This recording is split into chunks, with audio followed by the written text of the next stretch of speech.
A feel for the intensity, the pace they play, what they do, because I do formation breakdown. Okay, so formation breakdown though doesn't let me get a feel for that. Next thing I do is I do a formation breakdown. That's the biggest thing by what I do. Everybody plays, defenses play formations differently.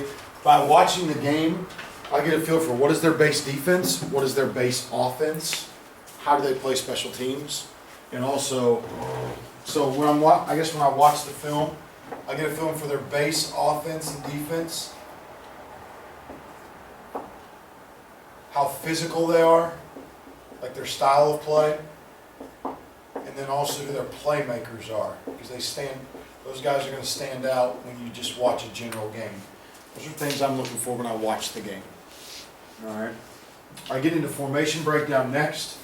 I'm looking for our formation advantages. So I go through and we'll break down every formation the teams run, and then I will sort them by the formations that we tend to use. And then the first thing I'm looking for is what are the base defenses I'm going to get out of twins, what base coverages I'm going to get, how are they going to align to trips, what are the tendencies in which they do that.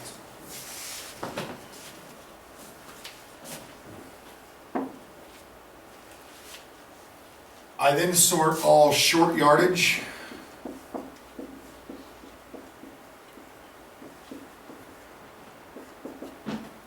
So you're talking, I do 3rd and 2 in, 4th, all 4th downs. Because everybody plays short yardage different, and 3rd down's different. So I look at all that. These are different filtered clips I'm going to make on Huddle, and I can show you all that stuff if need be.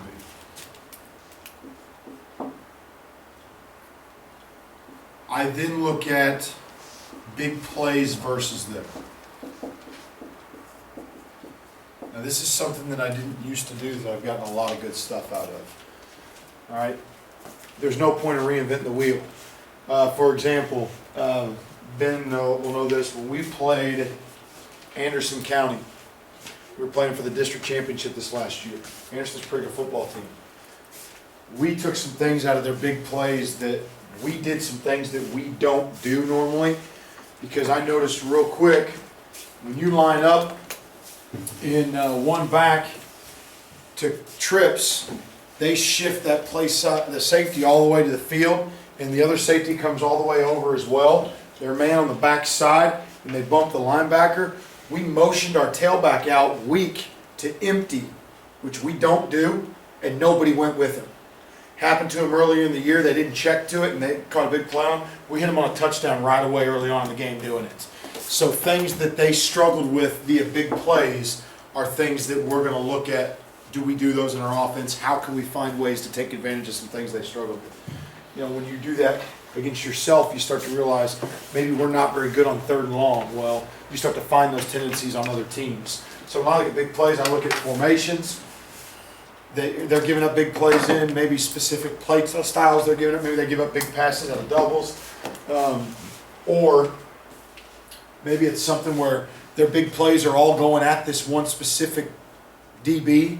You kind of look for a tendency in their big plays that you can take advantage of. All right, so those are things I look for when we're playing somebody else. All right. Something that I think is really important to know, and I take a lot of time to watch this when I'm breaking down film, is this. Who are their best players? All right, who's good and who is not? All right, that can sometimes be hard to determine from game film. And I've been coaching for a long time and watched a lot of film, and I still can screw that up sometimes. There's some guys I can sit there and go, I don't think he's that good, but he's like considered one of the top in the state, and when we play him, we just destroy him. There's some guys that you've never even heard of, and I sit there and go, he's pretty damn good, he's pretty quick off the ball, he may give us problems because our guard's not very good, and he's their 3 technique, you know, and so I think the playmaker thing is really important. So you're kind of trying to map that toward your own weaknesses. Towards our guys, yeah. Because you may have a kid that's considered a great DN, But if my tackle's good, and your guy always plays to the boundary, and he's always gonna be on my right tackle to the boundary or something, or maybe he's always on the right, I can eliminate that guy pretty quickly in the way I call plays if he's not a very good, maybe he's not very good against us because of the way we play. So it just depends. Now, how you run your offense will determine a lot on how you game plan. For example, we're an option-based run game. Whether we're running power nowadays, whether we're running zone, whatever it is, I'm reading somebody. So I'm going to tell you right now, if you have a D lineman that's damn good, I'm not going to block him. I'm going to read it. I'm taking away his aggressiveness. I'll sit there and I'll go, all right, we get a 3 technique. Is their 3 technique any good? Well, shit, he's 300 pounds. We're going to run midline the whole damn game. We're going to take him out of the equation. All right, so after I do that, then what should happen is I like to pick my base run. My base running game usually isn't going to change, but some weeks outside veer is better than midline, or toss is going to be better. I look at what I feel is going to be successful this week, and then we have to look at our play action pass game and mirror it to the run game that we feel we're going to be heavy in. That's something I try to do. We tend to run a lot of the same things, but we will formation people differently week to week if it gives us an advantage as well. All right, so we tend to move formations quite a bit for advantages. Like I was telling you how I'm going to bring those receivers in to get to the safeties against Pulaski this year.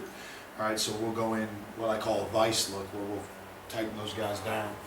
All right, so this is how I tend to go about my opponent breakdown. My defensive coordinator, he scouts the opposing team's offense. I do watch it, and I have discussions with him where I will say, I'll kind of have an overview of what they do, and I ask him what his plan is. For example, if they're an edge rush team, we don't need to be crashing ends and looping a bunch. That happened to you guys the other day.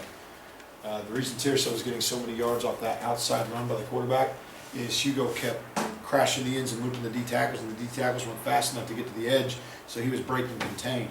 We should have stopped that stunt, and he wouldn't have gotten outside the whole game. That happened to you the whole end of the first half. So that's what I do. I used to do a lot more detailed, but honestly, at a high school level, we're getting advantages from this stuff. All right, so that's the order in which I do it. I didn't always used to watch the full game first. I used to go straight into my formations and stuff, and I felt like I never really had a feel for what kind of team we're playing. And I think feel is as big as anything. You ever look at like what the defense do on down and distance? Like, do they like to Good question. third down for first down? When I was in college, that's all we did. Yeah. And I had a call sheet that said, all right, their tendency on 3rd and medium, which is 3rd and 6 to 8, they blitz 32% of the time. They're going to dog 75% of the time. So I knew what was coming. But honestly, with where I am in high school football, the state we're in, people don't tend to vary from their base stuff much. I can watch a game. Now here's what I will do. I'll adjust this based on the opponent. If you blitz a shitload, when I watch the game and I see you're a heavy blitz team, well, I'm going to go in and do a blitz breakdown now. I've got to know when you're blitzing, what's your tendency to blitz. So then I'll probably do a down distance break. Pulaski County, they play at 34 defense. They're constantly slanting and angling the line up front. So I go in with them, and I will do a different column, and I will break down if they're slanting or angling to the strength or to the field. I've got to get a feel for why are they choosing to roll their line where they are. And they tend to be a strength-based slant team. So if I put my tight end to the field, they're always going to slant to my tight end. So I trade the tight end against them a lot, trying to get them going this way. We're going to add one over and go the other way. So we move the tight end when we play them because of the way they do that stuff. So I look for things like that for sure. But I used to do all that, but we were talking about this in the car on the way over here. You know, there's 13 coaches on my staff, and only 5 of us are full-time in the building doing the breakdown, and then with teaching and everything else, we just don't have time to go through all these games. Now, I tend to look at 3 games to do this. This tends to be a 3-game breakdown for me. Because I can get a feel for you pretty quickly in 3 games. If I watch a game and I think you're very predictable, I'll go watch a second game before I spend the rest of my weekend breaking you down and seeing if it's similar. And if it's all the same, I may just go through and just label the formations. I already know I have an advantage and just use those. Why use the rest of it? So if you're a team that I know where you're gonna put your bubble, I know where you're gonna line up your strength, I know what blitzes you're gonna give me. There are some things that I do in high school that are a little different than college. If you bring a funky blitz out of a formation a couple times on like a third down scenario or something, and I know that would give us a lot of problems and we would have to really practice that a lot to stop it, I won't use that formation that week. I'll stay away from that look so we don't get that, so I don't have to work it. Does that make sense? The other thing I do is blitzes especially.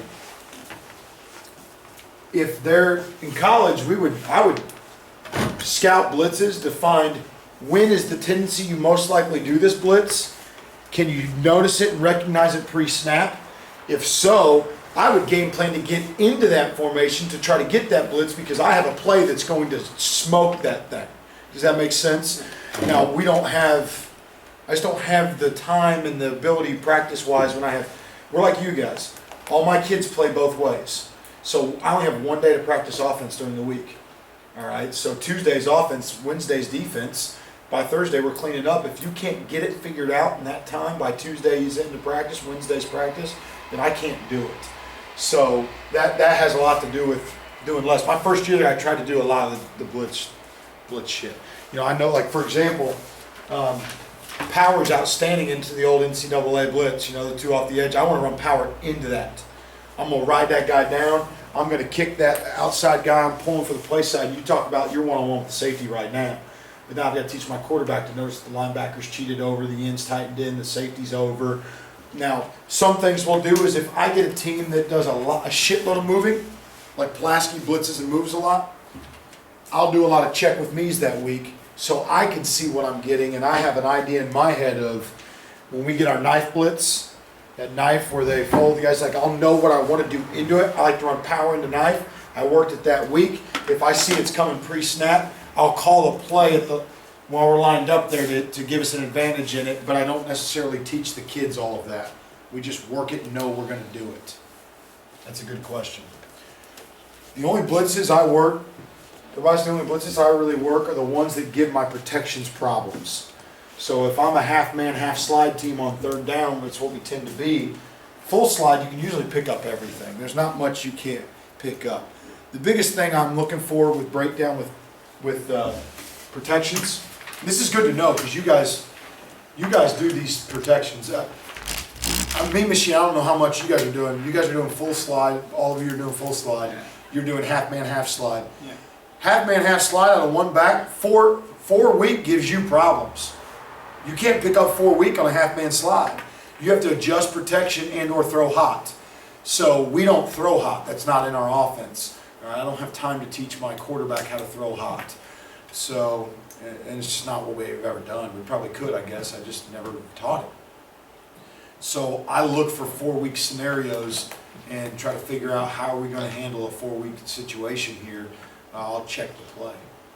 So I may go, I don't know, we call 2 plays, and one of them is better than the other, and we'll check it at the line if I'm getting 4 week. Or I stay out of that formation scenario that I get it. Because 4 week really is the only thing that can give us problems in our offense. So, any other questions about how I do breakdown?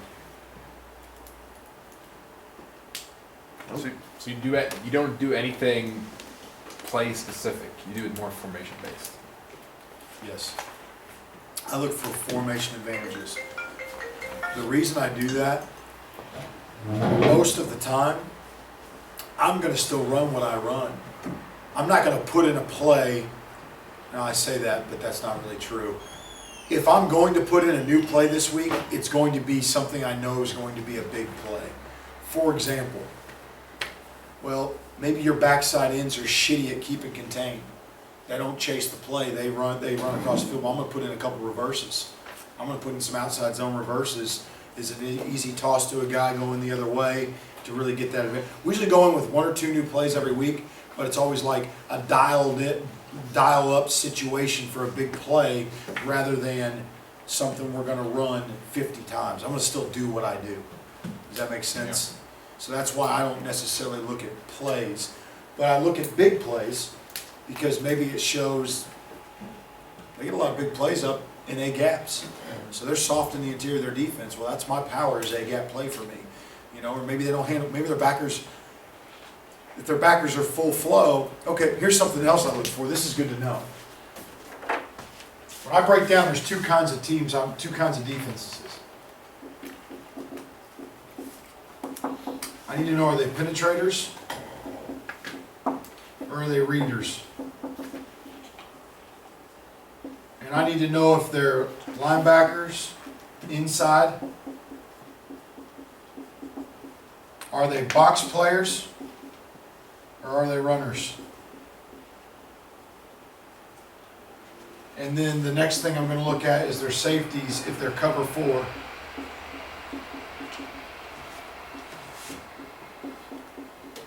How aggressive they are. So when I'm looking at the actual, when I'm watching film and I'm looking at their defense, when I'm talking about getting a feel for your defense, I need to know, are they penetrators? Are they flying upfield up front? Because if they're flying upfield, I'm not going to zone them. You pin pull penetrators. You pin pull penetrators. It is hard to zone a guy that's coming full speed through your gap. So we down block his ass and pull around. All right, so we're going to pin pull penetrators. I picked this up at Auburn. We lived at this at Auburn. We watched film and we would determine right now, are they penetrators or are they readers? Well, most teams in the collegiate level are going to do both. So we'd get a feel for, our line had to know to come off the field and say, Coach, they're not penetrating anymore, they're reading. Well, when they're readers, readers means on the snap they're reading my steps. Well, I can't really, if I pull, if I line up here and I got 3 tech on me and I'm pulling and he's a reader, what's he going to do? He's going to pull with me. Does that make sense? Well, that's a shitty down block for a tackle because that guy's going to play over the top of him. So if they're readers, I'm going to zone them versus penetrate them, or versus down block them. Does that make sense? So there's some other adjustments we make based on this. If you're readers and we're having trouble getting our hands on you because of your speed, I'm going to cheat my old line up on the ball instead of being back off the ball. Why? Because I can get my hands on you quicker before you get away from me. Does that make sense? Short yardage goal line, we cheat up anyway. We're taking the whole line of scrimmage now. We're lined up on the ball in short yardage goal line. I want to get into contact now. The rest of the time, we're helmet on hips so we can react. All right? But penetrators or readers determines a big part of what is my top run play going into the week. If you're penetrators, power's my baby. If you're readers, I'm outside zone or inside zone. And then your linebackers, if they're runners or if they're box players. If your linebackers are runners, I'm going to play lateral and get vertical. Power read. If that linebacker's a runner, I'm going to get you moving sideways to get north and south in the run game. If you're box players, I love counters to box players because you can fake that inside, hit them outside. Something we do to box player linebackers a lot is we fake a dive or an inside zone and we give a fly give behind it. So most people when you give fly give are just going to give it right away. Well, I'm going to fake dive and then give it behind it, which is going to hold that backer and we're outside the edge. Okay, so some games we'll go in, we'll fake the dive and give the fly give. But if you're a runner, if that linebacker's a runner, I'm going to fake the fly give and give the dive because I want to get him moving laterally. Does that make sense? We'll change things like that week to week based on what the defense does. And then the last thing is cover 4 or cover 2 with 2 high safeties. If it's cover 4, like Pulaski, they're different than any team we play because I'm going to have to account for them in the run game now. And I never do that with safeties. If you're not a box player, typically, I'm going to assume my back is going to win that one-on-one. Well, their safeties are so damn good, we're going to have to account for them this year, or they turn what every other team is a 20-yard play, they turn it into a 1 or 2 yard run. So I've got to decide, do I have to account for that guy in the run game, or can we leave him and make him miss? And that tends to be a personnel decision, because that'll be the first time this year that I've ever really game plan blocking safeties in the run game. Usually you hope to block them, but if we don't, what the hell, we should make that guy miss. So that's, when I'm watching the game, I'm looking for this and this within that. Is your base defense readers, penetrators, what are you trying to accomplish? Things that throw me off. I watch you on film, and now we get a lot of this because we run the shit out of the ball. You're sitting there wondering why you. What's the first thing you said when I pulled up our trips the other day? Who's coming to the flat? Yeah, you're like, holy shit, coach, why aren't you throwing out here to the flat? Because I'm a guy that I do what I do. We line up in trips, we run the damn ball. There's 9 guys in the box. I'm going to be different about that this year. Coach Colbert's going to help that. All right, we're going to open up this quick game, and I really like the idea of it. All right, and it's not like, I mean, we're not running the ball every play. We're throwing 15 times a game, okay? But we're not the most efficient throwing team those 15 times. But sometimes, because of the way we run the ball, we are a damn good power team. I can pull up power. We average probably 8-9 yards a carry on power for the last 6 years. And our counter, we run the old counter tray, where I pull guard and tackle, kick with the guard, wrap the tackle. Our counter tray, I adjust it weekly, and I adjust my running back's tracks on power weekly based on what your defense does. So if your linebacker, you guys run power, you're a shitload of power, right? All right, so you're in the gun, aren't you? Always. All right. The advantage of being in the pistol or in the eye is I can adjust my back's track to fuck up your linebacker. So if you're a guy that's a box playing linebacker and you can tackle well, if I'm downhill to A gap right now, you're going to be in A gap. That's a problem. So I will counter my back, pull you to backside A, come back around. That allows my double team time to move to the linebacker. So we'll adjust sometimes we'll counter on power, sometimes we'll play side step, sometimes we'll use it as a replay if you're a runner as a linebacker. I use power footwork to manipulate the linebacker, and I'll change it week to week because it's a simple play. The kids know hits A gap, so what we do in the backfield doesn't really matter because they know it's an A gap run play. But we'll tend to I'll see a 4-3. We get this constantly, especially with our option game, Michael. We'll get a 34 defense. Constant 34, and we line up in the game and we're getting a double eagle. They'll take those 5 techniques, they'll bump them down to 4 eyes or 3s.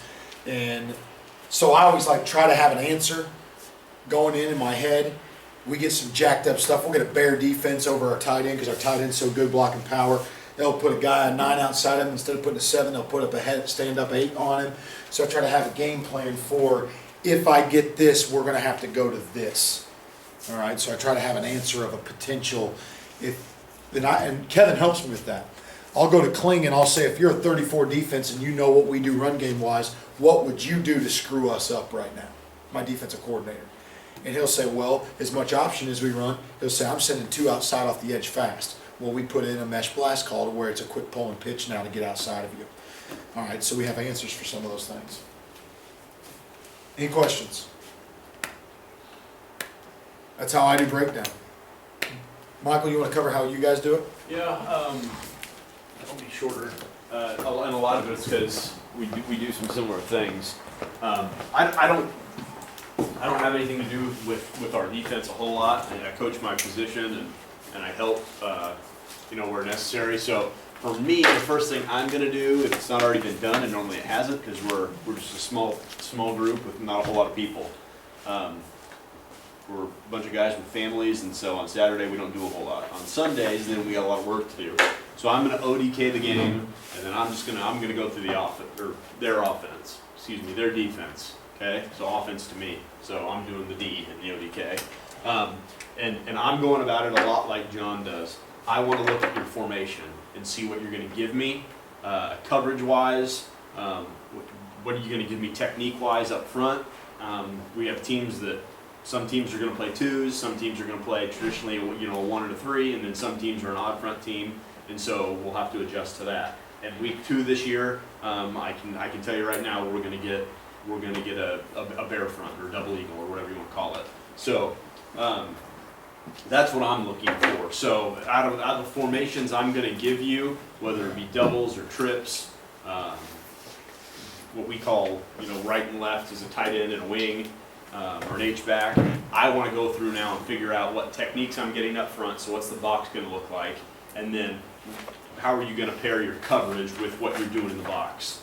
And all I'm doing there is what John calls formation advantages. I'm looking at what are you giving me, because that's my approach. And as I went through that quick game presentation, that's I guess what I was trying to get across was every coverage, again, has a weakness. What are you going to give me? So then for that week, I can kind of know, hey, these are the concepts that we really got to be good with. And then as I'm working down here now, number 4, I might put in a new play. A lot of the times, it could be a new play that I've never run. That happens every once in a while. It could be that I need to, and so let me back up, I guess. When in our first game, we'll probably have half of our offense in and what we're gonna do. But as we were going through film, John goes, "You run a lot of stuff." Well, by the first playoff game, we have a lot of stuff in, and we've spent a lot of time repping it, and so we can start to add some new things. So like week 1, we'll have so much in, and then week 2, that's the team that's going to give me a double eagle. They're going to play double eagle, so we're going to put in speed option that week. I'm going to have to put in a man beater or 2, okay? Because we're going to run some crossing stuff. If we're running our 4 vertical that week, we will put in, if it's not in already, we call it trade, and we will cross, and then we'll run our 4 vertical on both sides. So I'm looking for, what do I need to put in that week to take advantage of what you're giving me? If I can find something that gives me a big play, and here's something that's really, really big for us, and I think it may be for you guys too. Every once in a while, you'll find where they're unsound in coverage, in the box. If you're watching the film and you realize, hey, this guy over here, and we experienced that with Flyers on Sunday, right? And there was a guy in a spot where he couldn't quite get the job done, or you know what I mean, and so you can kind of take advantage of that. So if I know you're a cover 4 team and your corner is going to chase a post, right? If he's made that mistake a couple times on film, it's good to know, because now I can put in my post wheel. So those are some things that I'll look for too, and that'll kind of help me dictate how I can get a big play. It could also be just a new concept that I see that another team does. I'm slower to put these in. I've worked for a guy that does that on a weekly basis. Every week, he'll kind of look and see what your most successful play was, and if he doesn't already run it, he'll be running it the next week against that specific team. John worked for him too. It seemed like every week we were putting in new plays. I was like, how are we going to get good at what we're doing? But it worked for him because he was attacking what you gave up or what you didn't do well. Nick did that all the time. Now, so I don't always put in that play. I don't either. I try to think Yeah. more about what are they doing here that's giving us problems, what do we do that's similar that would give that same problem. But occasionally, we did it against Woodford too. Remember we hit Hunter tight end, we motioned out to the slot, safety went with him, and Hunter was wide open down the pipe. We did it 2 weeks in a row, we put in something out of empty we don't ever do. Right. So, but that's not something we typically would do. And I wouldn't either. It's sometimes if it's just like, they've done it like 3 times, we may just do it anyway. For example, our week 4 game, they had a team where they played, I don't even know what you'd call the coverage.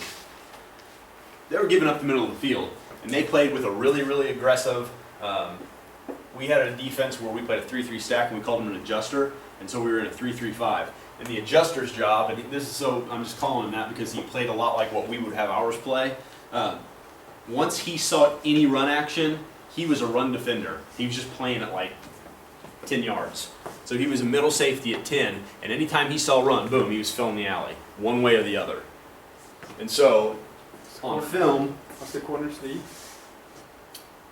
I'd have to go back and look at it. Was it invert, like 2 Yeah. invert, safety deep, Two corner invert. shoots in?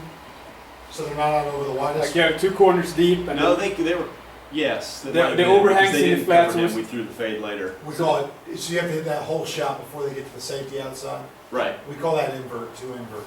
But in this case, this cat was coming downhill so quick and so hard, something we don't normally do. So we took our 4 vertical concept, we tagged some play action on it, and so we gave a zone read, and then we popped up and we scored 3 times off of that. Because as soon as he saw, and on film, the team the week before had done it to him too. So again, I'm looking for something that you're giving me for a big play. And formationally, what can I expect? Typically with us, we don't get teams that mix up coverage. it's they play this to doubles, they play this to trips, and so that's kind of a lot of the teams we play how they do it. Rarely will we have a team who changes their coverage during a game. Some people do, doesn't happen a whole lot. But the way our offense works, I've got my main core pass concepts in, and maybe a few others, and we call the play from the sideline. So, John, is this how you guys? I mean, we will go. We'll call the formation. We're no huddle, and we're like a slow no huddle team right now. And so we go and we get lined up, and then they kind of look to the sideline, and we'll call a play. So if you've changed your coverage, I'm fine. I'll pick that up, and then we're going to go. So as long as I got I have my main concepts in to take advantage of that coverage. So, occasionally we'll get teams that play their, if it's, and these are just examples of some things that I see and that we try to take advantage of. If we're in a trips formation, sometimes we'll get teams that play quarters, but maybe their safeties are aligned a little bit differently than normal. Sometimes their safeties will be shaded over. Other times they'll put him inside leverage on number 3, and he's truly on the backside, and he can help. And then he's probably eye in number 3 too. So there's different things like that. If he's going to get moved over, now I'm going to try and figure out what I can do back here on the single side. So those are the things that I look for out of formation breakdown. I want to know what you're going to give me, what coverages I'm going to get.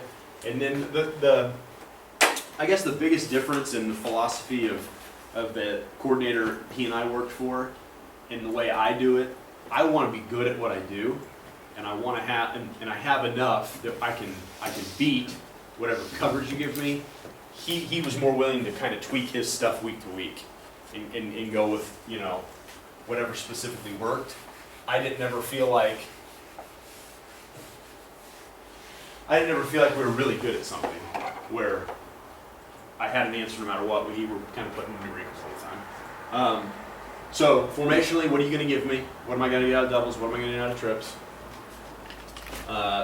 Big plays, and maybe somewhere where you have a fundamental flaw in what you're trying to do.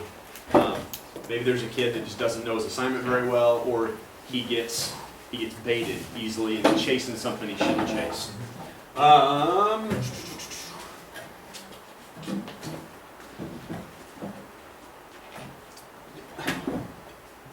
John talked about penetrators and readers a little bit. Most of the teams we play aren't coming flying upfield. If they are, we'll make a little bit of adjustment there because, again, we run a lot of inside zone. That's probably our main number 1 run play. We had that in the game last year. They were penetrating like crazy, and we were still trying to run inside zone. We didn't catch it soon enough, and we probably didn't catch it on film. But so later on in that game, we ended up running, we were inside zone, and we were locking the tackle, Sebastian, like you guys did yesterday, but we're leaving the backside 1 or 3. And we were just getting underneath him and working up to a linebacker. We were reading him because he's coming flying upfield, and it ended up looking a lot like a mid-liner here.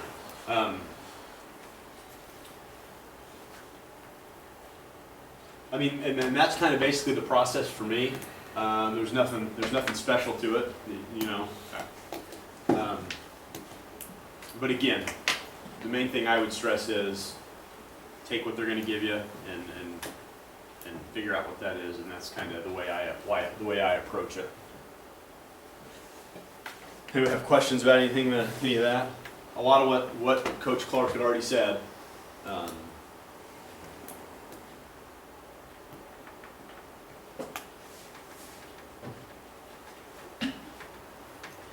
Personnel-wise, sometimes people stand out on film or don't.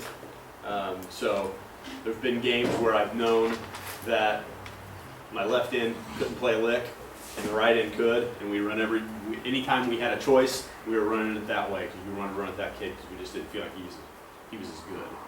So that's a little bit of it too. You need to stand out on film being bad for me to do that, but I'll look for that too, where kids just don't move well, or you can tell that they struggle. So how involved are kind of your quarterbacks in players. that part. I mean, in terms of understanding the game plan and who to read, or is everything just called from the sideline and they just. All our plays are called from the sideline. On Monday, I will, if there's anything new for the quarterback in terms of like a new pass concept, or if we have a new play where we're reading somebody or there's an option, then I'll sit down on Monday and I'll draw it for them and go through it. Then we'll go out on the field, we'll install it, so we'll walk through it. We'll rep it. If it's passed, we'll rep it on air. Yeah. Then we'll rep it in 7-on-7. And so we'll put everything in new on Monday, and we'll do it all together first, and then we'll go the whole thing that John talked about the other day. That's what our Monday looks like. And then Tuesday's an offensive day typically, Wednesday's a defensive day, and Thursday is your walkthrough and clean it up. So,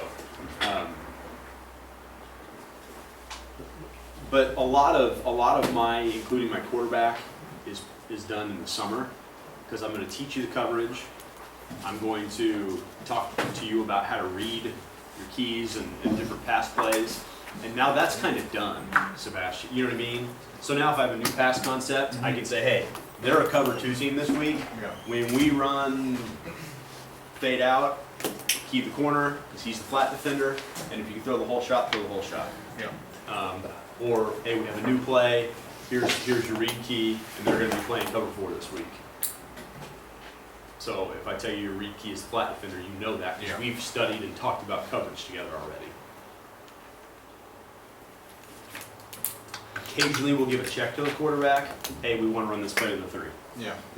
I was more thinking of like, we see this and this on the game film, like the end on left, he's not good or whatever. No, I'm not. I don't need. He doesn't need to know that. Yeah. As far as I'm, you know what I mean. I don't need him. I don't need him overthinking. Yeah. I'll do the thinking. You know what I mean. Yeah. In that sense, for him, I don't want him worried about that. I want him worried about what his job is. So.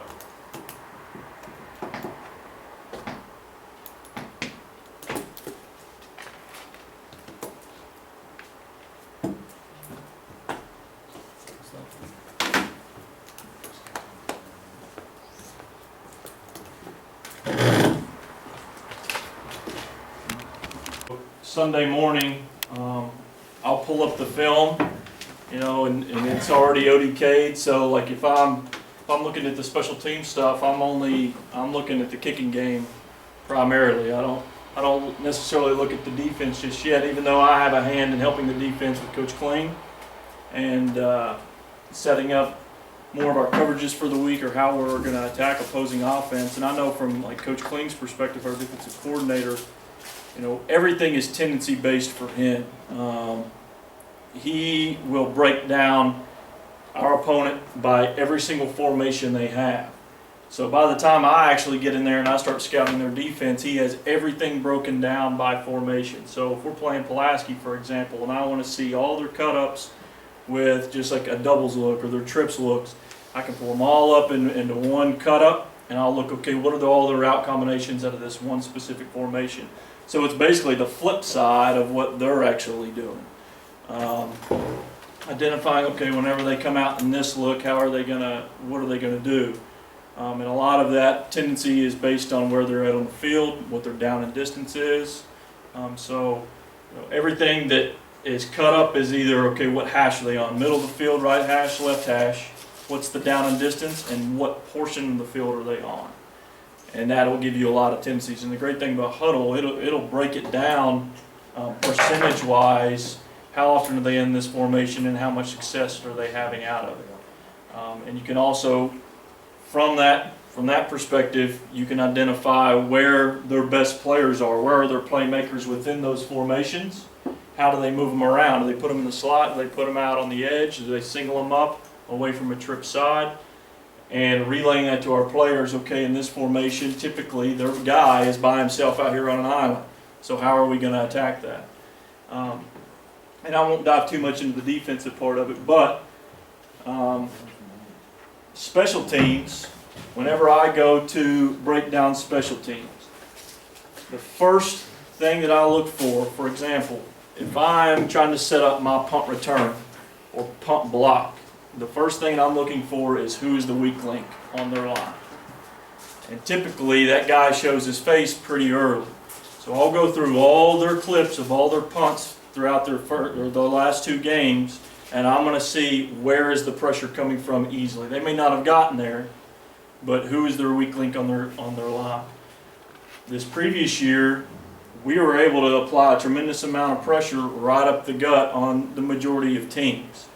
I don't have a whole lot of success bringing pressure from the edge because typically, I mean, we have speed on our team, but we don't have enough speed that we can come off the edge and get all the way to the punter coming in from that type of angle. That's why I think our punt is so effective, is because everybody thinks they can get there from the edge, but when push comes to shove, it's too much of a distance to go and you don't have enough time to get there unless there's a bad snap. So first and foremost, I'm looking for who their weak link is. So I'll go through every single clip, identify that. Next thing that I'll do, okay, I'm going to look at the rest of their personnel, okay? So if I'm looking at their punt team, I'm going to identify who their punter is, okay? Is their punter an athlete? Is he capable of hurting us in any other way other than punting the ball and getting it out? Can he roll out? Is he their quarterback? You have to be, very aware of who they have back there at all times. In some games, you'll get in and they'll start with one punter, and then 2 series later, they'll throw in their quarterback. And if you're not paying attention, they'll pop somebody out on a drag route or something like that if you're bringing pressure, and then you're hurt. So that's some other things to be aware of. If a team is punting,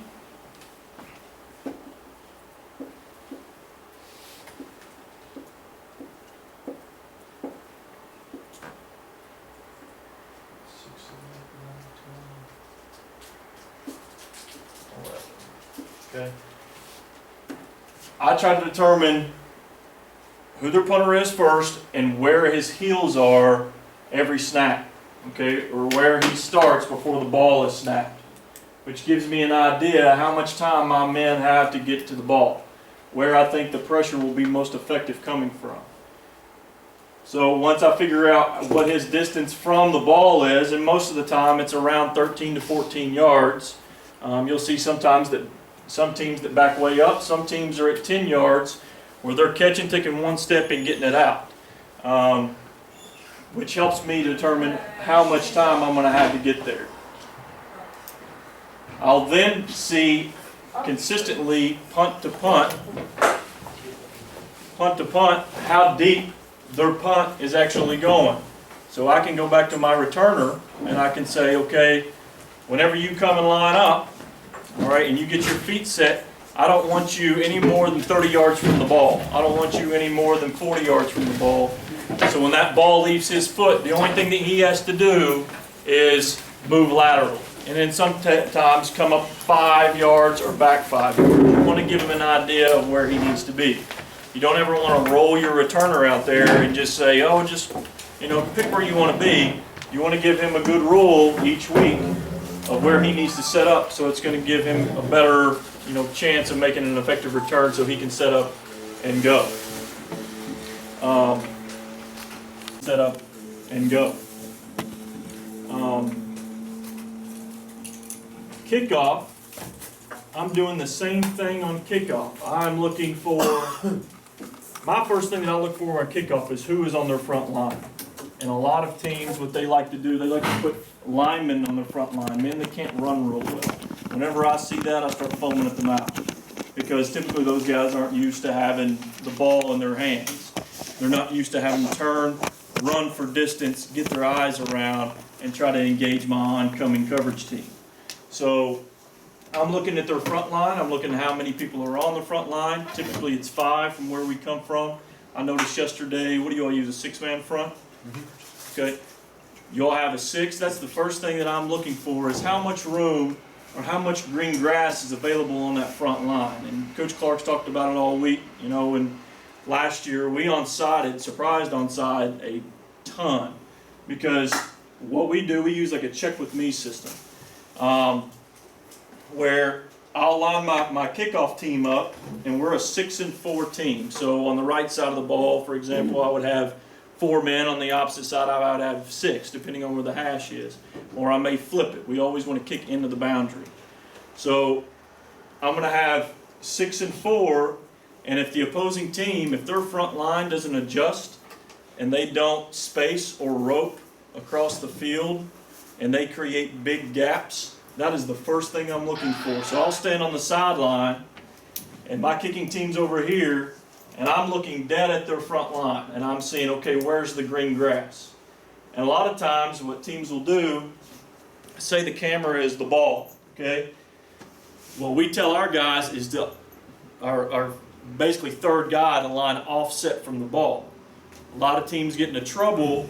This guy doesn't start paying attention and he'll widen out and he'll create a big gap. Well, if I see that big gap, I'm going to make a signal to my team, hey, I want a surprise kick, just a dribbler right to that green grass, and I'm going to take the odds of my team funneling down, waiting for that ball to go 10 yards, and I'm going to jump on it. Or like yesterday, I saw, what's the team y'all played yesterday? What were they called? Tirsa? Yep. You know, I'm sitting there looking at their return team, and their second level out on the edges by the sideline, basically from hash to the sideline, there's probably a patch of grass from here all the way to that window that I'm sitting there foaming at the mouth. My kicker, I would tell him to pooch it right in there and let my coverage team go chase it. You know, because what you're having is that return team having a kid that's not used to catching the ball is retreating, okay, with his eyes typically looking that direction, and he's not used to going and fielding that ball. I'm trying to go get it. So I'm always looking for, you know, tendencies on film, you know, and most of the time, your opponent, they are going to concentrate more on offense and defense. You can find enormous advantages in the special team game if you take the time to do it. And week in and week out, scheme-wise, you know, most teams are scheming offensively and defensively. Well, they're not going to change their punt scheme all year long. They're not going to change the way they return the kickoff all year long until somebody hurts them. You know, and I like to be the person that hurts them. So We heard a lot of people. we heard a lot of people, and you saw a lot of teams start to scheme. You know, Madison Central is a team rival that we play. They basically 10 minutes from where we live. Well, later after the game, we ended up getting 2 onside on them, surprise onside. And after the game, their coaching staff came up to us and said Thursday before the game, and their game for at least spent 30 minutes working their kickoff return because they didn't want to. They saw we onside it all the time, you know, or we did, you know, some unorthodox things that they weren't used to.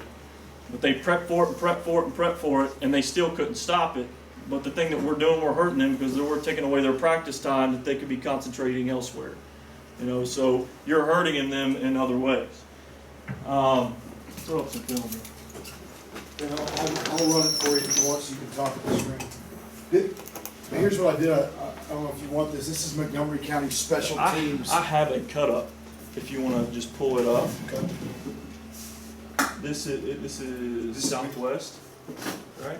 No, I pull up Montgomery County Special Teams. Okay, I mean, you can leave it there if you want. Okay. And, What I did is I filtered out kickoff return, punt, punt return. okay, okay. This is their kickoff return. So this would be Ben's scout film versus Montgomery County. We're getting ready to go into playing Montgomery County, basically. This is what he's looking at. Okay, so say I pull this up on Sunday and I'm trying to identify, okay, what do we run that looks similar to what the opposing team that's facing the team we're getting ready to go against look like? So this is Southwest Pulaski. Our kickoff, I know, is always either the ball's always on hash to hash. So technically, I'm not going to enjoy looking at this film as much as I am going to find a team that they face where they're kicking from the hash. So it makes it more realistic. Okay, but pause it right there. I'm going to look for teams that do similar things off the tee to what we do. So if you look here, 1, 2, 3, 4, 5, they're a 5x5 team, we're a 6x4. But, I mean, we can still use this and be effective. So if we come out in a 5x5 and we wanted to switch things up, how would this team approach it? So I know out of the gate they're going to go 1, 2, 3, 4, 5 across the board. All right. If I line the ball up in the middle of the field, what's this kid going to do? He's a creature of tendency. they're not gonna concentrate on this very much, and he's basically gonna line up every single time the same way every game, unless you make him do something otherwise. So he's virtually right on top of the ball, just offset. So they have a 5x5. Now, next thing I'm looking for, as soon as this ball leaves the tee, kick, stop. Go back. Right at the point of contact. Okay. At the point of contact of the ball, I'm looking at what their posture is. What are they doing? Okay. Most of the time, this kid and this kid on a lot of teams are not very sound. They're not very well coached. So what they'll do at the point of contact, they're trying to get a head start, and they'll start to bail.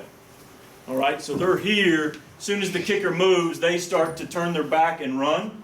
As soon as I see a kid doing that, I know, okay, now I've got a chance to fit a ball here, because all his energy, all his momentum's going in an opposite direction. It's going to give me a chance to potentially pooch a ball or onside a kick over here to where he's at. He's the weak link. He's identified himself from the first time I flip on the film.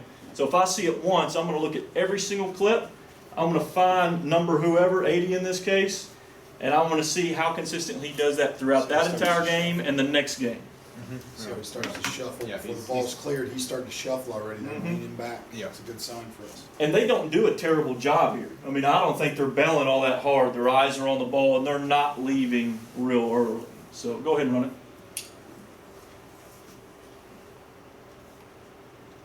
Okay, stop. All right.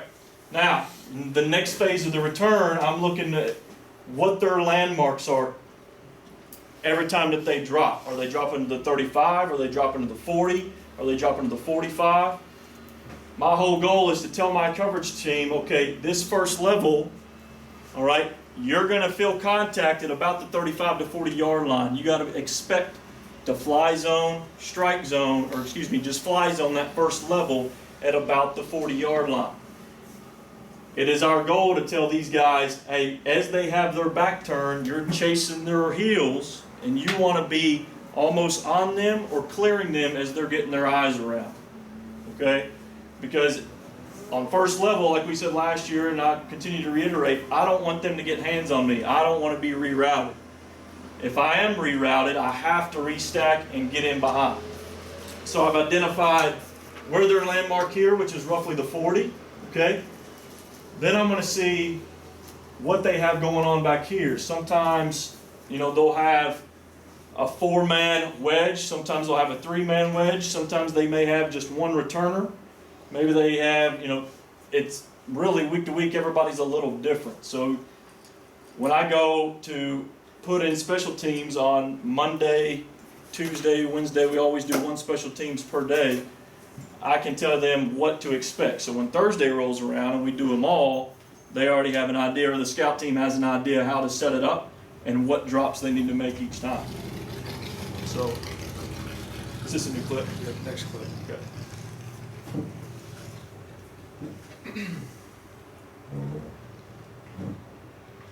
So it's more of a pooch kick here. It's a crappy angle. You can't really see You still much of what shuffle they're doing. Let's see if we can get another. When you get out of Southwest. Yeah, I just want something where I can see more of the field on what they're doing.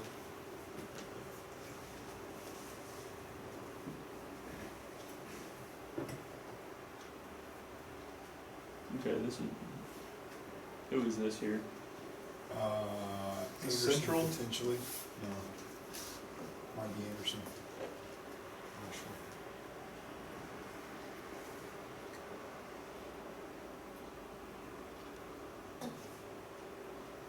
Okay, so first time I would pull on this clip, I'm going back to the beginning.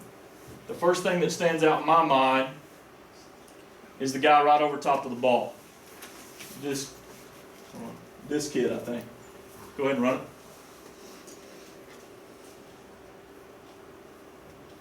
Slow, slow, slow. Stop right there. Okay. See how he's bailing? All right. And he's already created a spot of green grass. Because he bails that, I'm going to make a note of that.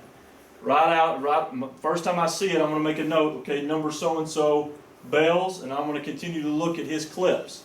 every clip that I see, if he continues to bail early, you know, I know going into Friday night's game that, hey, we're going to have Ranger in, which is our call for just a squib onside right down the middle. So we're going to put him in a bind and make him make plays. You go to the next clip. Yep.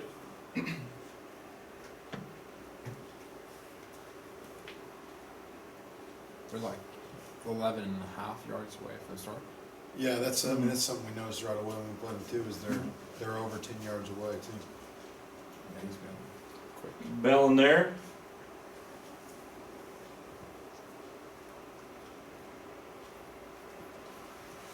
And once again, like this is a 5x5 look for their kickoff team. And It's not truly giving me a tell what exactly they'll do, but it gives me an idea how they'll set their return up. So they've got 3 return men like you all do, right? And then they've got 3 on second level. They don't block anybody. No. Jesus. Mm-mm. Everybody's getting home. There's a reason we did what we did to them.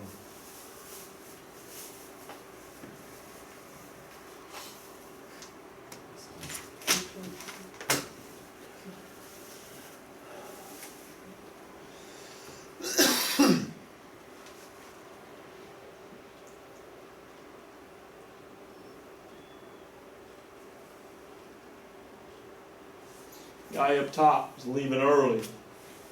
Leaving early. They're already at a disadvantage. They're 1 yard off the line. He's leaving early. You're just looking for weaknesses. Period. You can see a whole lot of flies on what he did. Michael Moore. You want to pull up some of our stuff? Yeah. Same thing. This one's big. I mean, Yeah. look, they're all bailing here. That probably been told to block somebody. This film he had, Look at this huge gap. Yeah. I'll pull up our stuff against it. He's bailing, and you got multiple opportunities to, create havoc for the opponent.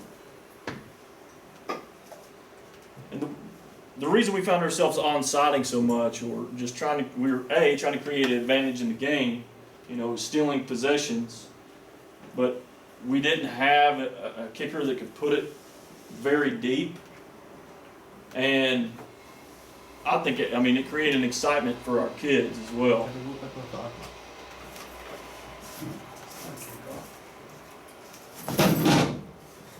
Förstår inte klassrummet.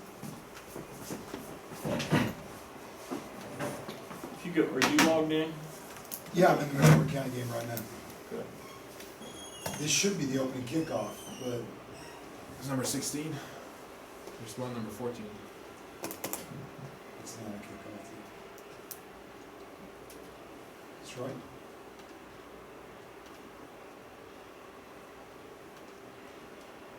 Yeah, this is us. Yeah, I just didn't know if we got the opening kickoff on film or not. It may have been cut short, I can't remember. Okay. So this is us. All right, as you see, we're a 4x6. Where am I? I think this is me right here. So each kickoff, I'm standing in an angle that I can identify where green grass is. I'm looking for a weakness. So they're already set, and I think I've already made the call. But before he'll put the ball down and all eyes come to me. So these guys adjust. Once they get set, I'll make a call telling them what I want. So I may tell them to just onside it straight here. Okay, I may tell them to kick it deep if they are spaced correctly and I don't like our chances of getting the ball. If there is a ton of room over here, I have a signal for sky pooch over here. I may tell them just to pooch it here. I've got 2 kickers essentially that'll line up side by side later in the season. I don't know if we do it here or not. Yeah, we did.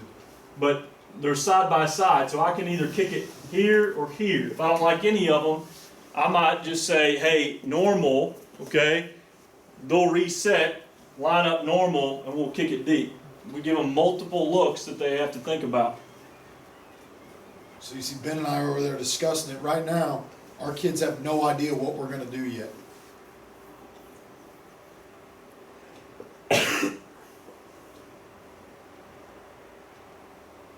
This is not the first kickoff. No, it's not. Hold on, there's something wrong here. It's not labeled right, let me get out of the filter.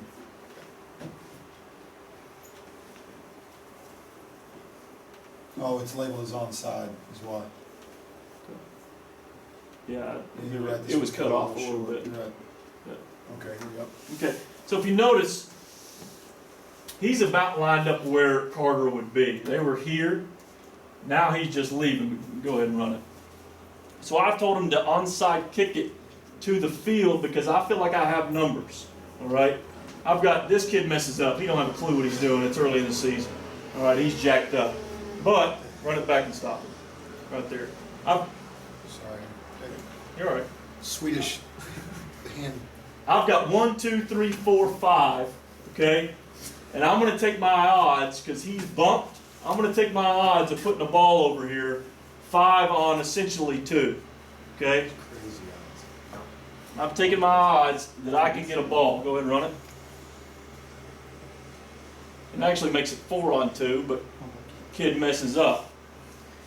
If you get a good pop on the ball and that baby shoots up in the air and I've got 5 guys breathing down your neck, you're going to crap your pants in a lot of cases, and he's going to drop the ball.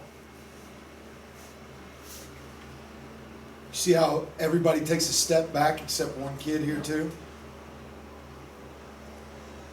Right now he's got the ball. We've got 3 on him right now. We've got a safety running the back line here in case it gets past everybody.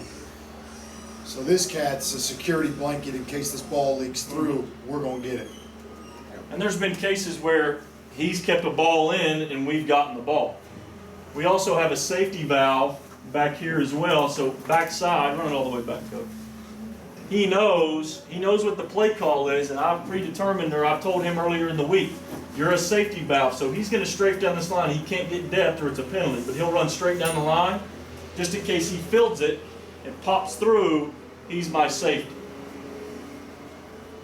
And no more contained players as well. They'll just squeeze and fold. Good? Yeah. And that's tough. Both Right there. sides? Oh, There's there no we go. fair catch. You can't fair catch because it's hit the ground. So that's like catching a punt. And there it is. We did this all the time. Go on to the next one. Very nice. Did we get 2 in this game? We should have got 2. They didn't give it to us. They said it didn't go 10 yards. They said we were off sides or something. Yeah, there's another one over here too. I don't think we were. Do you want to go to that one? Sure. We recovered, what, 2 or 3 of them where they said we were off sides and they gave them the ball back. Okay. So now I'm looking here. I feel like I've got it. So I've talked to Coach Clark. Hey, are you good with this? And he goes, oh yeah. So let's roll. So run it. Because you see how they bumped 3 over? So now we made them adjust. Yeah. He was normally over here. They bumped to us. So now they have a problem here. There's still 5 guys. So it.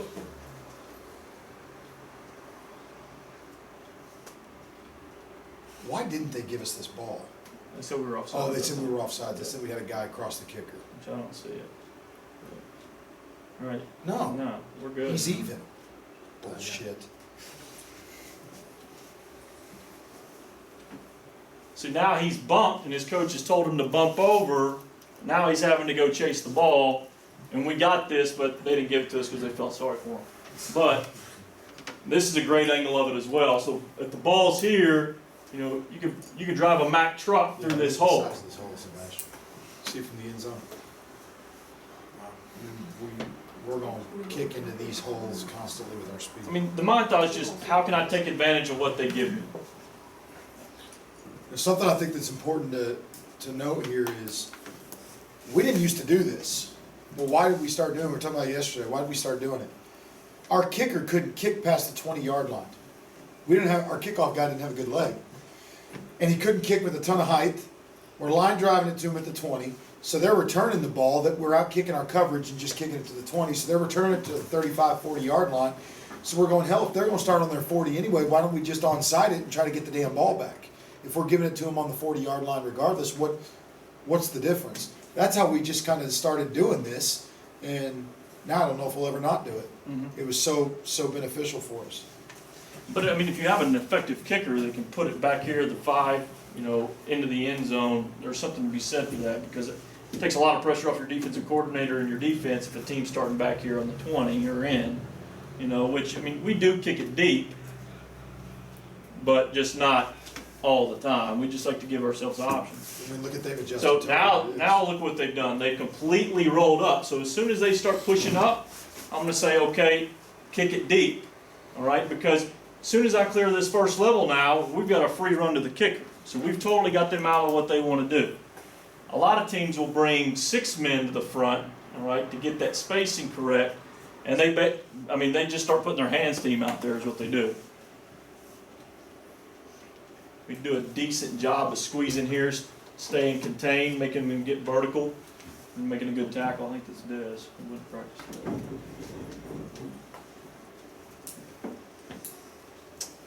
I'm trying to figure out these buttons. This is high tech. Okay? I think this is deep.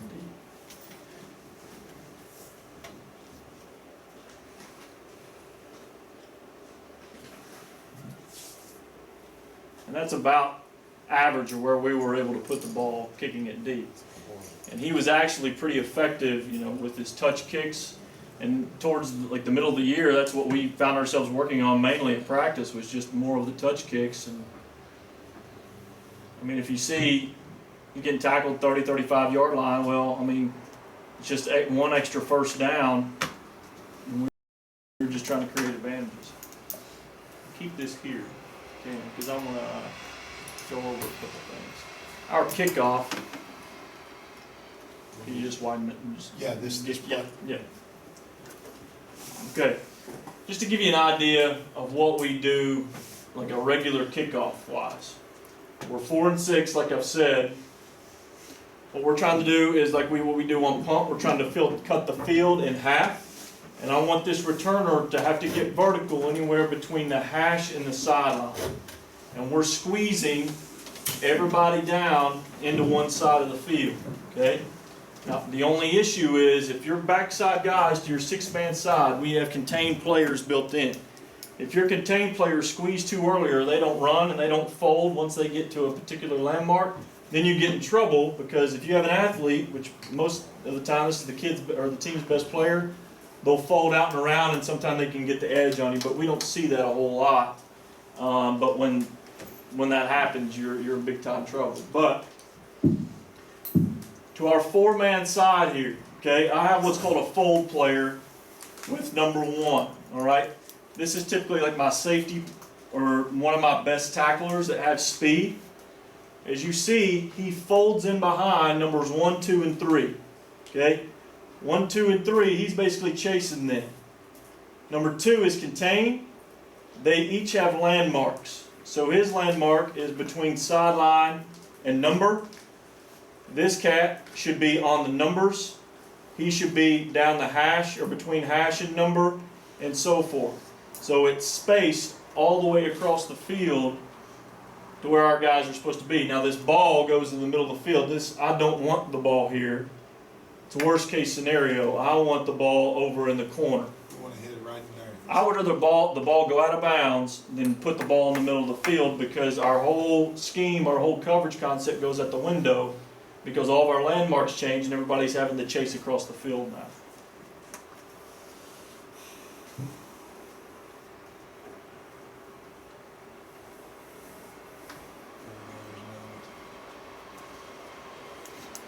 That's a much better kick. So that's more down the hash. That's about what we want.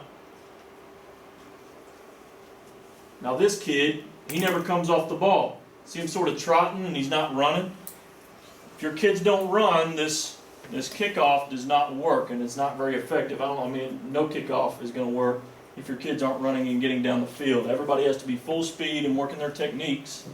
Fly zone, strike zone, making sure they're clearing first level and getting back in their lanes. Lane integrity is imperative. These guys do a terrible job of avoiding first contact. See this?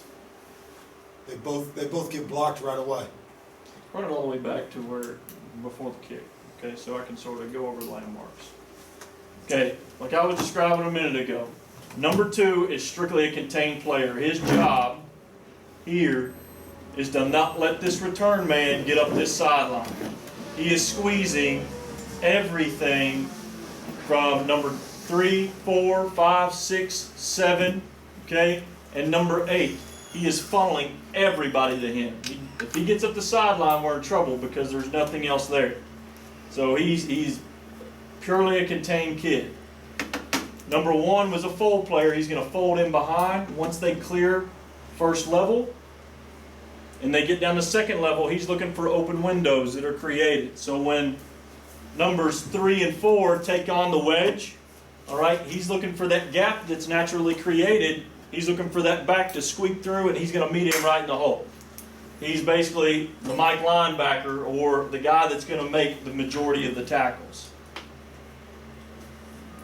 Numbers 3, okay, his aiming point is the top of the numbers.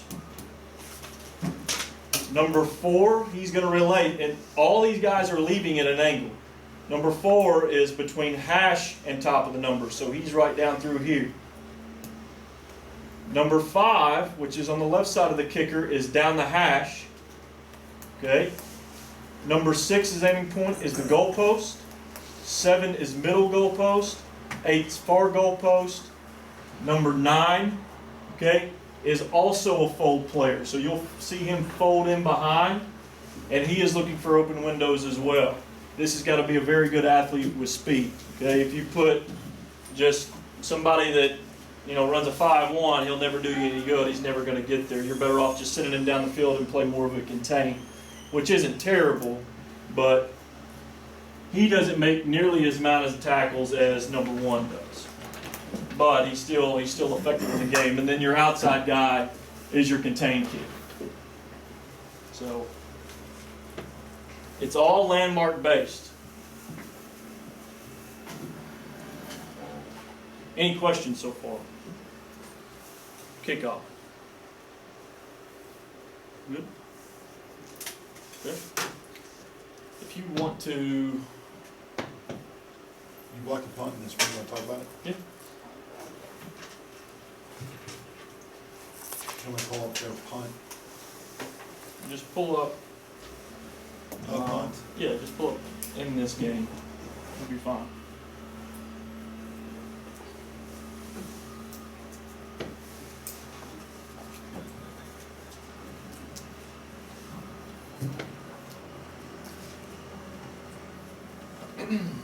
Okay, each week, as far as punt return is concerned, like I said earlier, I'm looking for the weakness. I see how they align. Most teams never do get out of what they're comfortable with. They'll do the same thing every single time. So in previous games, I've identified who their weak guy is. And in this case was a guy here, I believe it was a guard. And I saw every other team getting somewhat pressure up the middle, or he was getting blown off the ball. So every week I always have a block put in and I have a return put in. And I'm standing on the sideline and I'll tell my kids, all right, I name it after X-Men. So I'll say, if I want them to come or I want a punt block, I'll call Beast. All right, if I want a return, I'll call Rogue. So my kids, they may come up in this look if I call Rogue.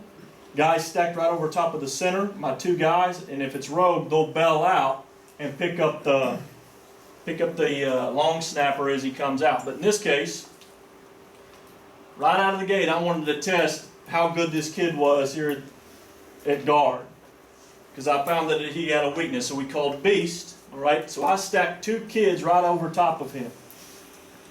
The guys that are beside them, I'm having them go in opposite gaps to pull their help out to create alleys. So if you go ahead and run it, after you time the snap, or he came off the edge, didn't he? Mm-hmm. Okay. I remember this Squeeze year, down. you hold the PP in there. Yeah. So we put pressure up the middle to pull him in, and we knew that he would come off the edge scraping easily. There was another one that we came directly at the middle. But if you have a kid that'll sell out and dive and take a ball off the kicker's foot, then you're in good shape. Now, I always tell my blocker, I don't know how familiar you are with this, but whenever you go to block, I want to take positive the point of contact right there. Okay, his aiming point isn't at the punter. It's where the ball is going to leave his foot. So we tell him to cross his body and lay out. One thing that you're looking for is, most of the time, I can't really tell if he does it here, he's more folded over, but to cross your hands, because if you keep your arms open, a lot of times you may be there for the block, but the punt will go straight through your hand. So if you cross your hands, all right, you're more likely to get a piece of the ball. This kid blocked 2 punts this year for us. One off the edge here, and then one later in the year up the gut.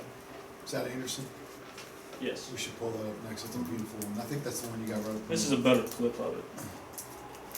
So we go inside on the tight end on the right. You see that? Pulls him in. Yeah. And then with the linebacker pressure, you hold that inside guy inside. You have to have an idea of how long it takes your edge guy to get there, though. You kind of got to time the snap, the kick, to see if you got a shot at it. That's a pretty good snap though. Yeah, this kid's got some speed, and he don't give a shit. That's our number 2 fold player on the kickoff. It's the same kid. Yes. And a lot of times, like you have a clock down here, and when I'm scouting this, all right, and looking at their film, I'll start it and I'll look how long it takes from snap to kick. It takes a long I'm looking at step. how many steps he takes. Is he a 2-step kicker? Most kickers are 3. Is he taking steps as the ball is arriving? Like as soon as the ball snapped, is he meeting it, or is he waiting to catch, then taking his steps to determine if you think you have enough time? Something to point out here. Your players have got to know their role. You got to be a team guy. Everybody wants to block the kick, right? This kid right here is our best football player. He understands he's got to pull this guy in, and this guy can't come out and block him. He knows this is where we're trying to get the block. So watch what he does. Carter's a good enough athlete. This kid could probably get to it right here if he wanted to. But he goes and he works to pick that guy right there. See that? He takes 2 because he knows those are the 2 that could block him. That's really good by him. That's what it takes to have good special teams. Is a very selfless mentality here Your too. kids have to understand the concept too. Say, like, during the week when you're practicing, okay, your job is to get him to take you, so we can open up alleys. You know, you've got to voice that to them. Otherwise, they don't really have a true grasp of what they're doing. And the reason, like, we like to bring a whole lot of pressure is because in the state of Kentucky, punting game is garbage. There aren't a whole lot of punters that consistently kick the ball well, and I don't even know how many. We haven't had, maybe had a handful of returns on punt in the past, 3 or 4 years. Most kids, they kick it, it goes out of bounds. You're getting a bad roll, or kids can't field it. So why not bring pressure? It increases our chances of maybe blocking a punt. Plus, it creates excitement within special teams. If your team, and a lot of the times it's dependent. If they're punting, it's based off field position too. Time of the game. You don't want to just bring a block just to bring a block. You have to be smart about it. But I think this is up the gut. Yep. This is Carter, maybe.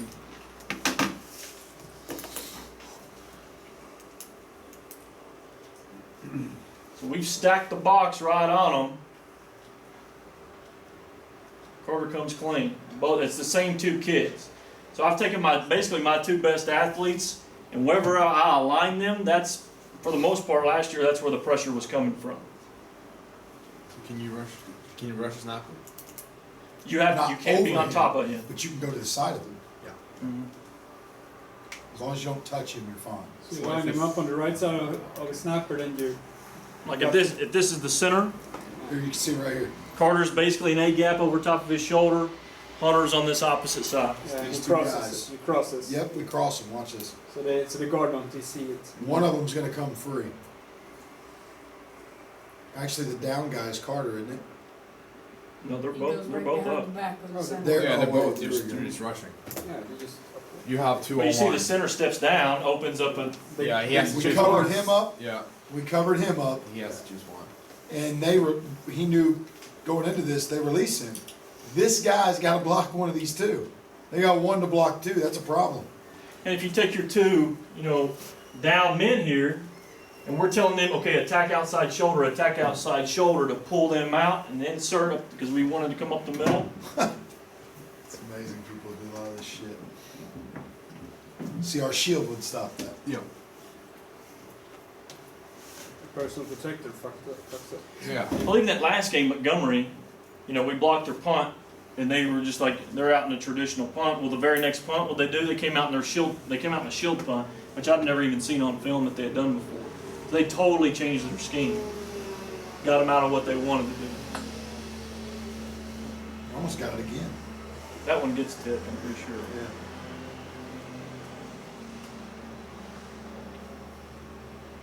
See how their personal protector works out? It was something that we saw coming into it, so we knew we got a shot at getting to this. Yeah, I got tipped. Is that Anderson? Yeah.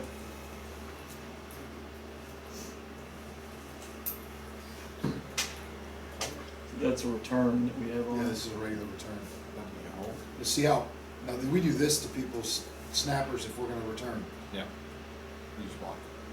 Double team. So if we show an A-gap pressure basically all game long on punt, we may peel them out and just double team him and bury that punter on the ground or the long snapper on the ground. Because most of the time he's supposed to be the first guy off or down the field. Yeah, they brought their wings in, their outside guys in, they've never done that.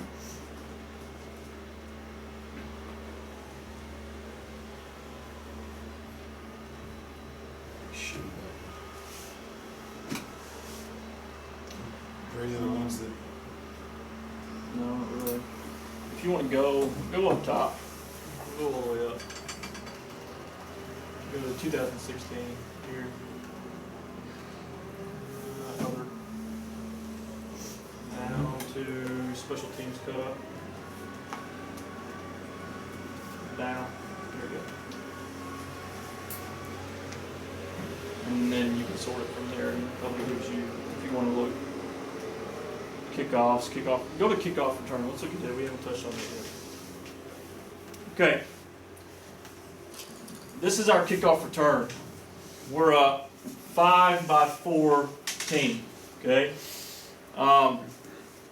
We're a big landmark team. We like to give our guys specific areas what to get back to, and we're a number team as well. We give our front line actual men who we want to block. So on Sunday when I'm looking at this and I'm scouting it, I'm looking who the first men down the field are.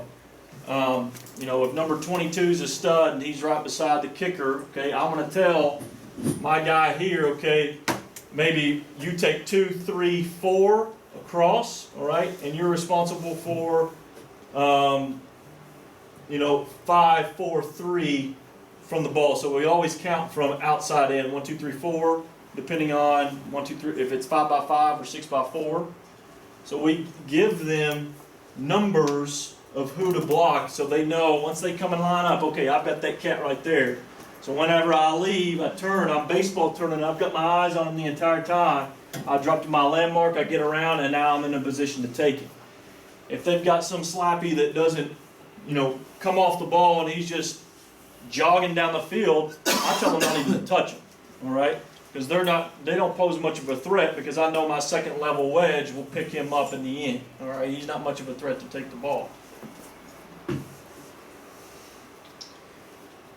So last year we have our front line, we're dropping approximately 10 yards. The only thing we're trying to do is get hands-on and reroute. Very similar to how we reroute on punt on the front line, trying to redirect kids. We're trying to create a gap. Here we have a 4-man wedge that we're creating. Okay, run it back so we can show them where second line set up. Stop it. Okay. The way that we set up, we tell this kid to line up on the 35 on top of the numbers. We have another kid down here on the 35 top of the numbers. Keep going back. Right there. Stop. 35, 35. The reason we have him on the 35 and not back here on the 30 is we move him back, what's created? A big gap. So we're vulnerable to pooch kicks, so we like to put him up. It's hard to drop a ball here All right, and that's a lot of ground to cover. So I'm not real worried about a ball landing in this area and us not to be able to get on it. But a pooch kick to this area, you are vulnerable. So they're at the 35s, and then we've got 2 guys at the 30 on the hashes. Okay. So in this case, he kicks the ball deep. One thing we emphasize is clear the kick. Mm-hmm. We don't move till that ball comes off his foot. These, for us, are speed guys. Linebackers, running backs, DBs, they've got to be able to run, flip, redirect. It's the same kind. This is the same guy, like you said, the same guy we use on the front line of punt. These are not linemen. Stop it leave it right here. Okay. So these guys, they have to identify where the ball is. This guy on the hash and this guy on the hash specifically. So in this kick, for example, is going to the right hash. He has to identify it. So whoever's hash it's going to, he is the main man that's going to set this wedge. And we like to tell them 10 yards from the ball is where we want you to set up the wedge. So he's going to retreat, get 10 yards from the turner, get his head around, It's pretty good right there. and they collapse down. So he's coming in, he's been on his horse because he's got 5 more yards to cover, but he's a good athlete. He gets there, he comes and shoulders here, he's on the far side, he's got a long way to go, and he comes late. Stop it right there. Okay, the returner that does not get the ball, we tell him to cross block and pick up this backside guy. Okay, he doesn't come and seal here, he comes across the formation and wants to pick up this edge rusher. He doesn't do a very good job here, but that's the plan at least. So you consider him an edge rusher or a contained guy? I found, First guy that shows. yeah, this guy is normally like a gunner. Okay. A lot like Pulaski, for example. This guy's really good. He comes screaming off the edge and he'll clip the ankle of our Okay. returner. And we found this guy making a lot of plays. So we used to have him hitting here. Yeah. So I eventually told him, okay, I want you to attack backside. Yeah. Okay. Here's the other thing. Do you notice how there's nobody in here, guys? Did you notice how there's guys out here? No. By rerouting them, we reroute them out. Yeah. We're not worried about, it's like our punt. This is our shield. We're not worried about guys coming off the edge. He's going to push vertical to keep these guys here and then bend behind the wedge. If he runs straight to the wedge, what are these players going to do? They're going to fold in. Does that make sense? So he knows I've got to be brave, run upfield, and then bend behind my blockers to really draw the defense to a different place. Okay, stop. Go back. Okay, if you see his eyes, stop it right He's not there. even watching it. His eyes should be here Yeah, it's terrible. and taking this guy. All right? He doesn't understand the concept we're trying to achieve. He takes him, I mean, I could return it. You know, it's not, Yeah, we're gone right there. See that crease? Yeah. If he's picked up, we're gone right here. This is early in the year, but too. these guys have gotten rerouted and they were never able to squeeze properly. So it helps us to get vertical. Your feet. See how he catches the ball outside the hash? He runs about 5 to 7 yards outside the hash. It looks like he's dead, doesn't it? And then boom, he bends inside the hash to his shield. That quick bend inside throws these cats off from turning that angle. Who the hell's chasing the play? I don't know who coaches this kid. We get shit like that in the States too. It's not always perfect. You know. We'll do that. I mean, hell, look at our shield. They're barely blocking anybody. See, all these guys are way outside over there? It's because they've rerouted them real well on first level. Yeah, I think that's me. Something, now we've run into issues on this stuff. I mean, obviously you have it. One of the issues we started running into is they were setting up the shield 12 to 15 yards away from him. And then these guys could turn the corner and get to him. And so we'd get tackled down here on the 5-10 yard line. So we had to really emphasize their effort to get back 10 yards.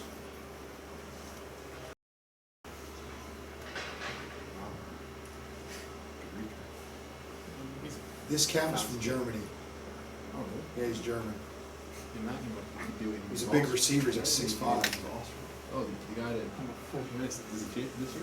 He was a high school kid, yeah. Imagine what he could do in Okay, same thing. You can see it's a wider angle here. It looks a little better. So we got our 5. Again, our guys are out here top of the numbers on the 35. I This kicker was damn good too. He's the best kicker I've seen in high school. He's back. Is he really? Yeah, Awesome. fucker. He is really good though. This is our rival team. This is one of the games we get about 10,000 people to. What team is this? Madison Central. They're the big brother. They're about 2,500 kids. We're 1,000. We're in the same district. We've beat them 2 out of the last 3. We should be able to shoot. Just go and let it run there. Okay, ball's on the left hash, or our right hash. Got a nice wedge set up. A little close. Yeah, they may be a little snug. That ball's got a lot of height too. Did you see him? He's coming here to fill backside. Somebody's missed a block. We shouldn't have a free runner down the pipe. See that?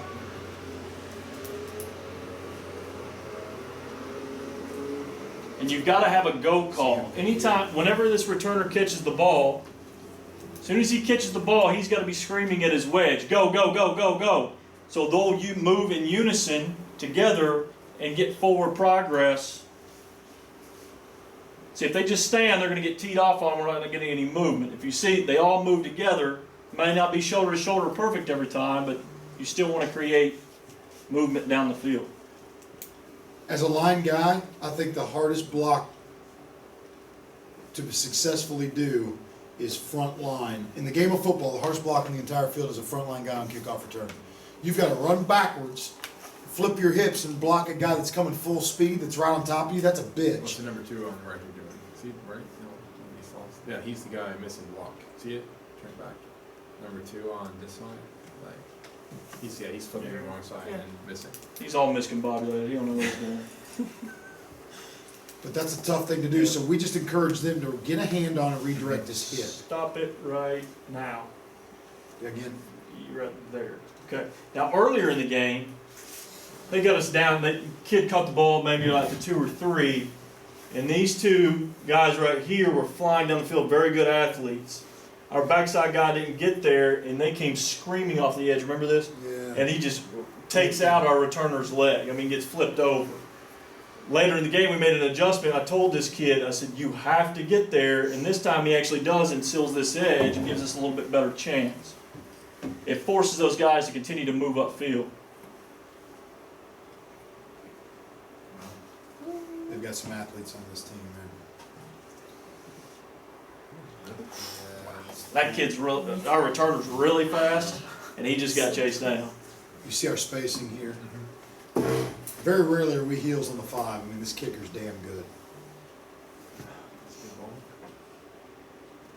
This is a great job on the front line right here. Watch him flip his hips and redirect that cat. Boom, look at that. That's awesome. And you can see the redirecting's going pretty well. Look at this. Should we get a pretty damn good return there, guys? Yeah, look at the blue is here. Blue is here. If we get these 2 cats, we got a shot. It never really looks clean, but it's there. I mean, you just had to wait on that block. Awesome filming. Zooming. Jesus. Highlights, personal highlights going on. I think that was Zach Howard.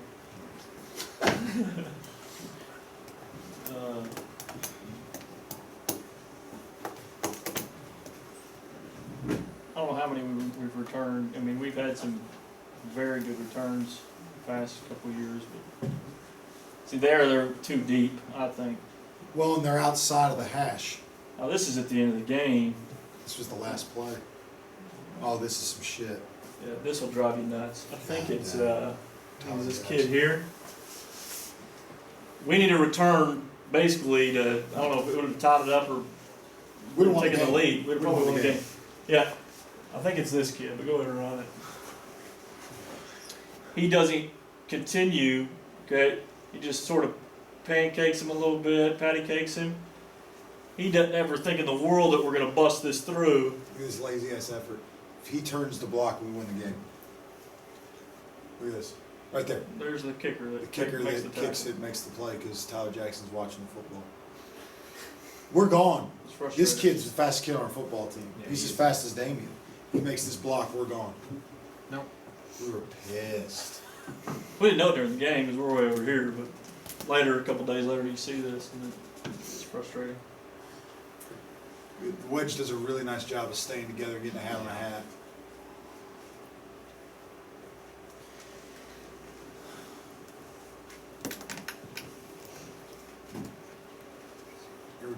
County, we take this to the house, don't we? Well, One second. Oh, I love the spacing already. Look at this.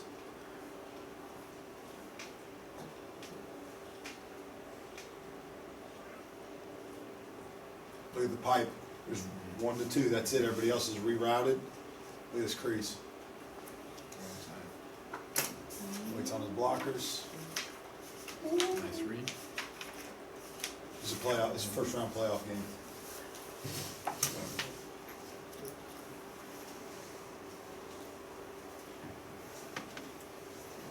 trying to think, was there anything else? Any questions regarding scheme, the way we scout it, drills that can help? I think we should. I know last year, you know, when we were concentrating on special teams and drills out on the field, we did that landmark drill where we put, you know, 5 cones across the field spaced out. Yeah. And we would say, we get, you know, line 3 kids up and go 1, 3, 5, and they'd have to drop to those landmarks and break at angles and get their head around. We do that a lot for that front line. Whenever we work it, Coach Kling will take the front line, and he and I have already, you know, pre-discussed, okay, we're going to block so-and-so this week on the front level. That's who we want our eyes on. And then I'll take second level, and then we have a returners coach that'll work with the returners. But we break it down and then piece it all together. Yeah. Here's green.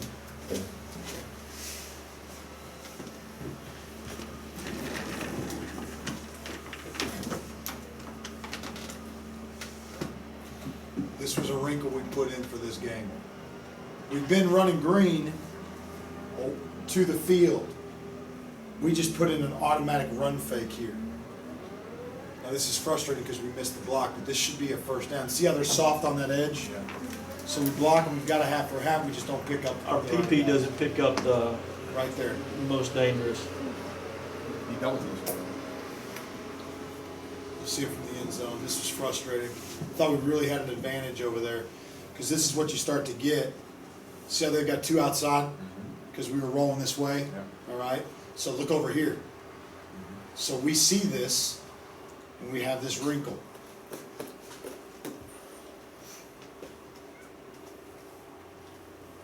I mean, come on. Make the damn block right there. If we block that cat right there, he blocks him, we're gone, aren't we? Just has to have his eyes inside. There's nothing for him outside. He's got to have them in, scan inside out. So it doesn't all work. There's other green calls in it. I think I have them labeled too. Just like a traditional green. In this clip, Yeah, within the, click on plate, not plate nine. I have it like something. Scroll down through there, see if you see anything that says green. I see no green. Uh, Well, I probably don't have the column brought up. Maybe it's out on the right. Let's try to scroll right. I don't have that column brought up. Yeah, that's not good.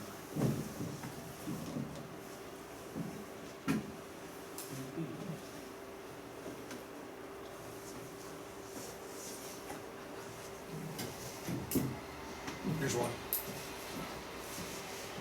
Yeah, coverage. Oh, you're not good. Okay. This is the first time we were in it all year, so it's not very clean. Let's go to the next one. That's the one you showed us Friday. Yep, this is the one we did at the end of practice. Still, it makes it for a hard catch to return if you're. That's running exactly line. right. This is a good one. 4th and 8 here. That's easy. See how there's only one guy outside? Mhm. So watch this. We block down, Now, and then we hit him, we seal him. We done bring his feet. Snap killed us here. See how far behind we're delayed on the snap? If not, we've probably got a shot here because look at all the green grass out here.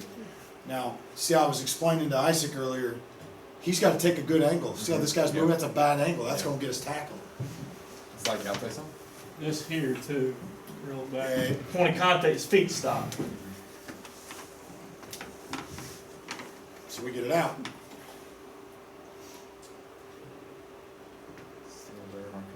Yes, it is.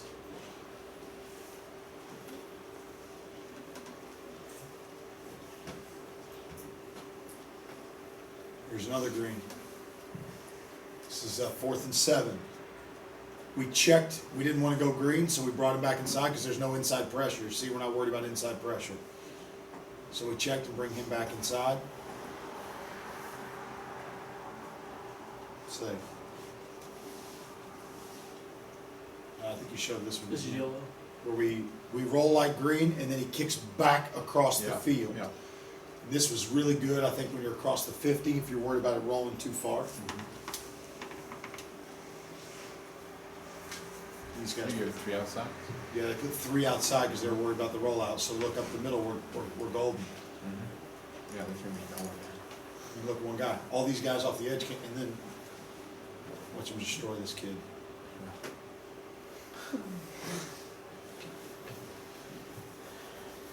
Three outside again, so we're gonna stay with it.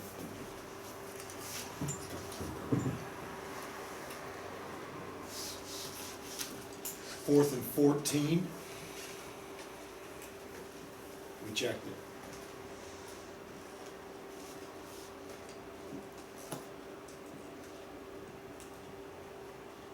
See how that edge guy can't get there? That kid's fast right there off the edge, guys. You can't turn that corner if the punter stays behind there. Ball's away. It's just too tight of a corner to get to. And then how are they going to return this? There's 5 guys down there.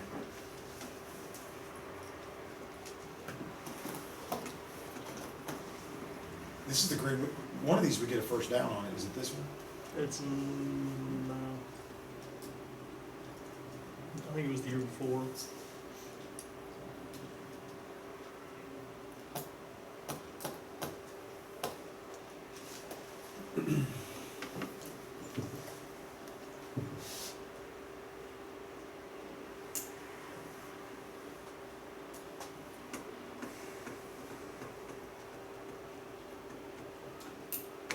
This is against a really good football team. See how their spacing's more sound? They were scared of that other stuff. Now, this is terrible by my right Yeah, I was shield. just about to Should say. he do that? No. Hell no, that guy inside of him can make that play. It's the last game of the season. You'd think they'd know better than that at that point. But